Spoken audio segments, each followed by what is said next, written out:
Hello दोस्तों, मेरा नाम है विनीत और मैं आपका स्वागत करता हूं मेरे चैनल यू एंड मी के अंदर।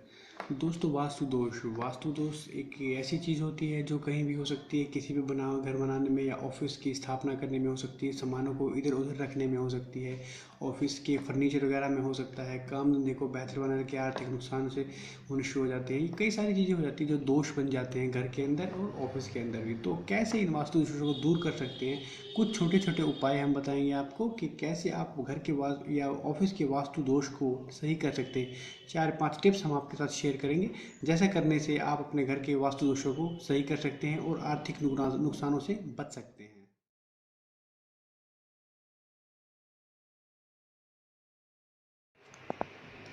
तो पहला उपाय आप क्या कर सकते हैं।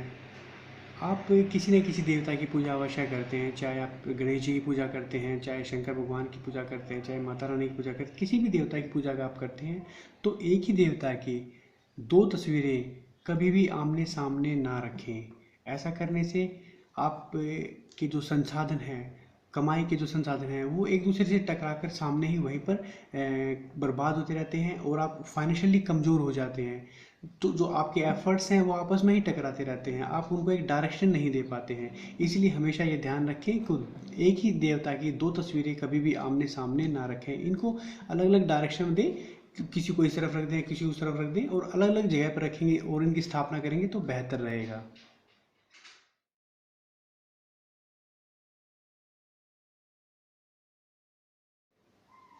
दूसरी चीज़ों का आप क्या ध्यान रखेंगे कि कोई भी खराब इलेक्ट्रॉनिक उपकरण, जैसे मान लीजिए आपका लैपटॉप ख़राब हो जाता है या आपकी प्रेस ख़राब हो जाती है या कोई दूसरी इलेक्ट्रिक की चीज़ें जो ख़राब हो जाती है, उनको कबाड़ के तौर पर एक कोने में डाल दिया जाता है। तो ऐसा कभी ना करें, उनको ठीक रखें या फिर आप उनको घर से एग्जिट कर दीजिए, निकाल दीजिए घर से। तो ऐसा करने से ये आपका घर जो है वास्तु दोषों से बच जाएगा। अगर यह चीज़ आप घर में घुमा के रखेंगे, इस कोने में डाल दिया, इस कोने में डाल दिया, तो आपके घर के अंदर एक मंदी आ जाती है और आपके एफर्ट्स पूरी तरीके से काम नहीं कर पाते और यह एक बहुत बड़ा वास्तु से बन जाता है, आपके खर्चों को बढ़ा देता है।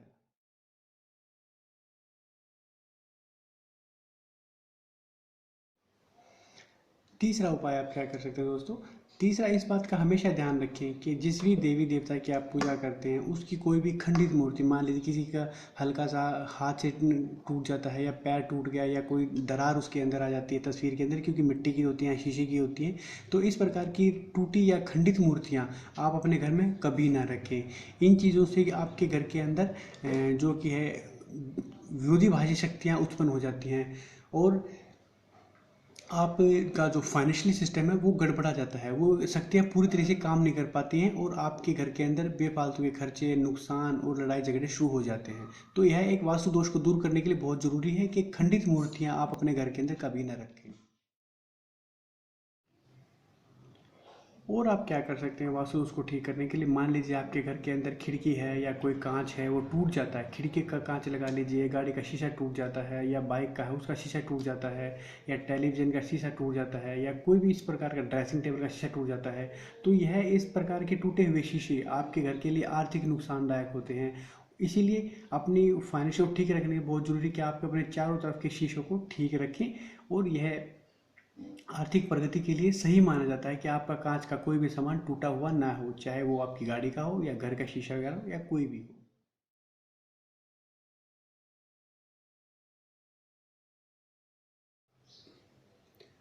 अगला वास्तु दोष ठीक करने के लिए आप क्या कर सकते हैं दोस्तों। हर एक घर में आप जानते हैं कि घड़ी का प्रयोग होता है। कभी हम वॉल घड़ी लगाते हैं, कभी टेबल पे लगाते हैं, कभी हाथ पर बांधते हैं।